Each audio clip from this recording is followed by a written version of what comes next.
Alright, I guess this is the post TCS Nationals rundown, I suppose. So I guess there's a couple things that were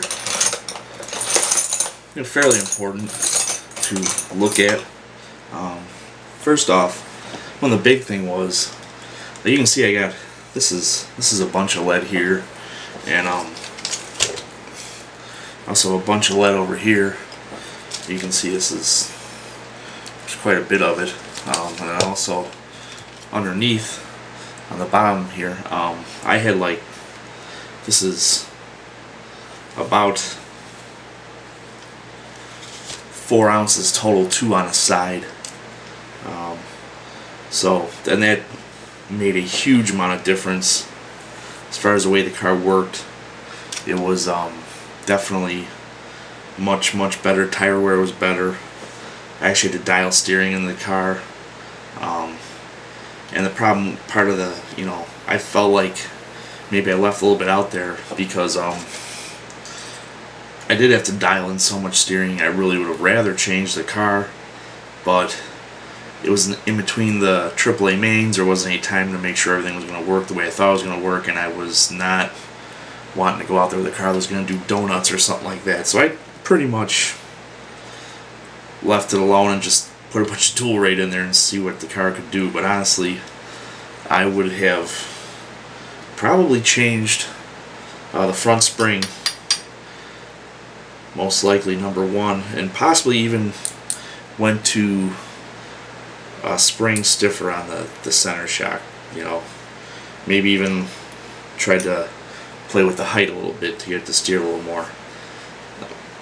Again, it's sometimes you run out of time. You just kind of got to work with what you got without completely throwing your whole thing off. Easiest thing to do was, like I said, just to change the dual rate, put more steering in the car, and just see what it would do. So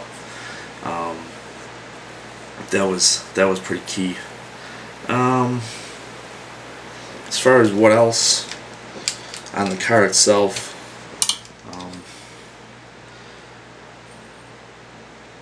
and this is maybe something else that could have been changed too. Initially, with the car not having as much grip as it wound up having with the lead, I went to the plastic camber, the stock camber plate setup deal, whatever. This, I went and measured everything on here. This is actually it has a less amount of camber built into it than even the aluminum one. I assumed for some reason that the aluminum one actually may have had this, was a reproduction of this, but this actually either has a 1/2 degree or like 0, and then it might be 0 1/2, I think, because the aluminum one, the holes are further apart, indicating, or excuse me, the holes are closer together, indicating it would have more camber by sucking the arms in. So I did run basically the least amount of camber in the car, which again, had I gone to more camber, maybe that also would have made the car turn a little more. Probably would have been helpful. I mean, to put it this way, this is as much lead as I had with me, and to be honest with you, if I could have put more on here, I would have. That's how much of a difference it made. But again, it's to my tracks, different than most tracks in terms of how much grip there is out there. It really doesn't have a ton, so you kind of gotta get as much grip into the car as you can. So that being said, and I did see at one point, the kid who won Austin, I know he had at one point put lead, like, I'm not sure if it was on top of the arm or under the arm. He had a lot there, and probably I would assume he was trying it on different spots around the car. But as soon, I saw him in the first qualifier, and his car was pretty good. But I know, like, when I saw it the next time, it was way faster with the lead like this, and he just had a ton of it. It was like he actually used he had some really big pieces that he used to like cantilever out and then stack more on top of. So he really had a ton on there. You know, so that was a great idea by him. Did a great job. You know, he figured it all out with time to spare. So definitely a good job for, you know, to him. One thing too, this is the F104X1, and I did try a bunch of stuff as far as the stiffness of the car. I tried posts, you know, in the middle position, forward position, and I felt like the car was the most stable with the posts in the forward positions, but you know, to me it seems like the stiffening of the chassis makes the car more stable in like the, you know, when you're kind of in the middle of the corner and out, it seems like it helps to stabilize it a little bit.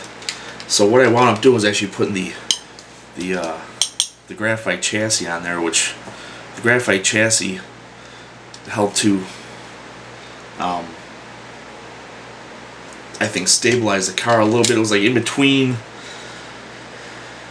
the FRP stuff as far as the stability goes. It seemed like it was maybe a little more stable, because there were times where I thought about going to a long deck, because my buddy Todd Marshall had a long deck on his car, and his car was like really good, really easy to drive, with the full upper deck, and then I think it was FRP, full upper deck, full lower deck, and like I said, his car was really good. I was pretty impressed with how good his car was, especially because it was just in fact, I'm not even sure it was a pro car, to be honest. I can't remember, you know, but it was a good car for sure.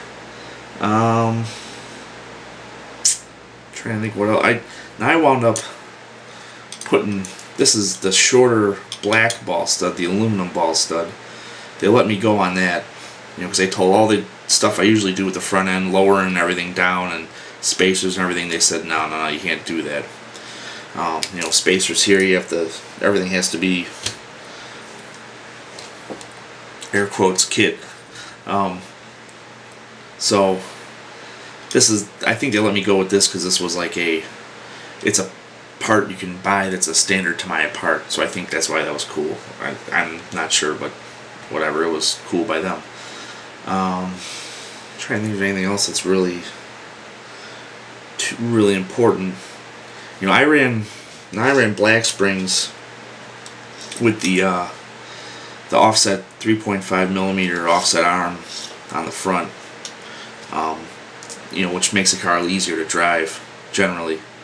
The black springs, I don't know, like I said, I probably would have went to gold springs. Had I had enough time to fool around with this, had I tried this earlier on.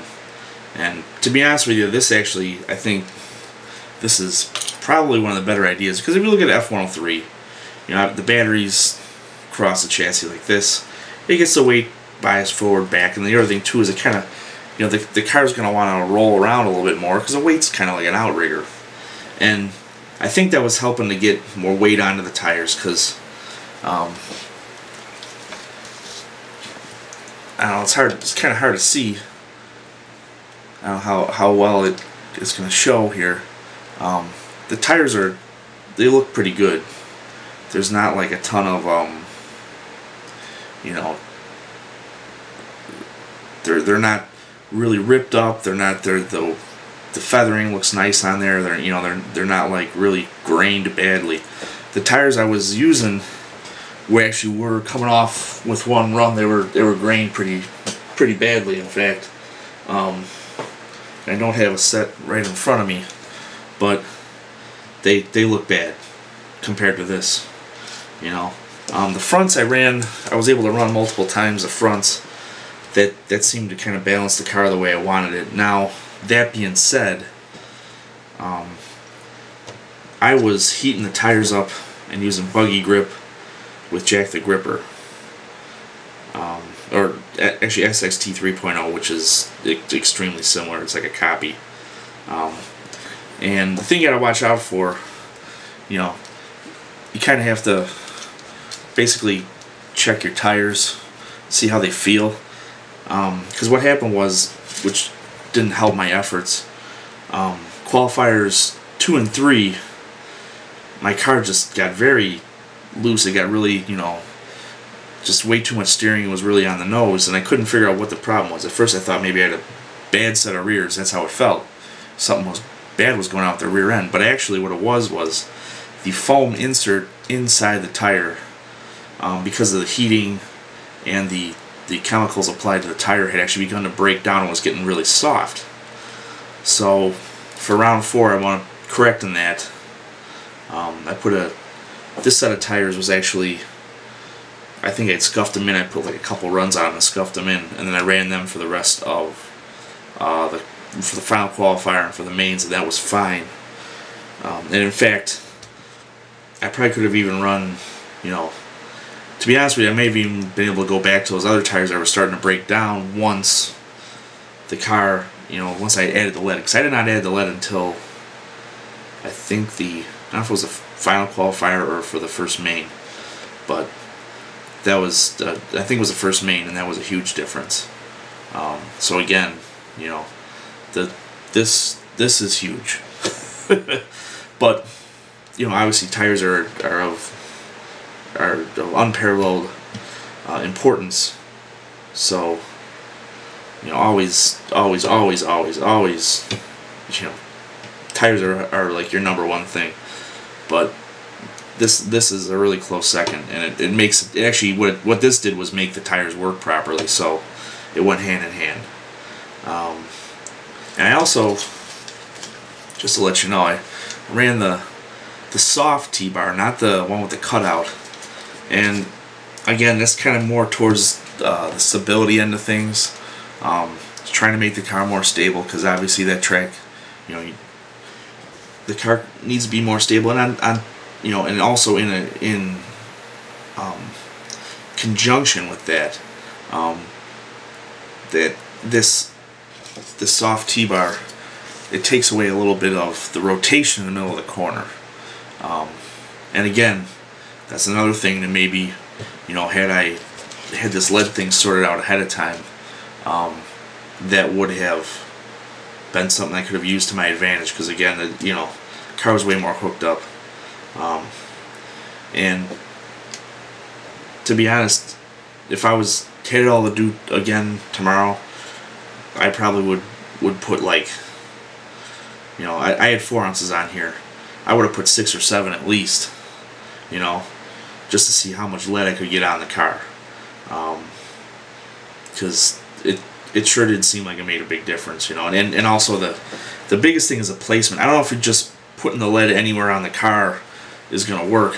This particular placement, which almost, like I said, sort of mimics that old F103 style layout, that seems to be a huge factor for, you know, for rubber tire and for lower traction tracks.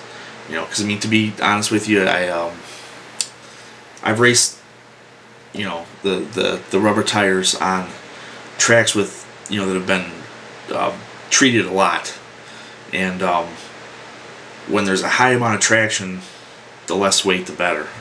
But when the traction is questionable, the weight is absolutely super valuable. So I think that's the lesson to take away from that. You know, and if I get a chance to go back again next year, I think that'll be the basis of the setup. You know, that'll be definitely something that'll be the starting point.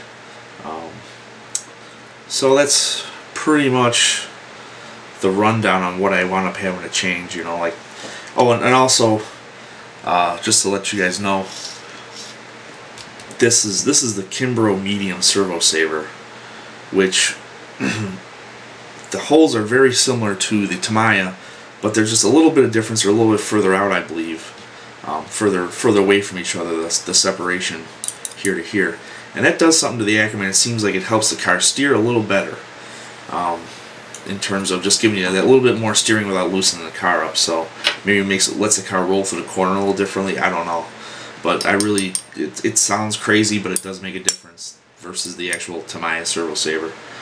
And I think that's pretty much it. So that's my quick video rundown for the Tamiya Nationals.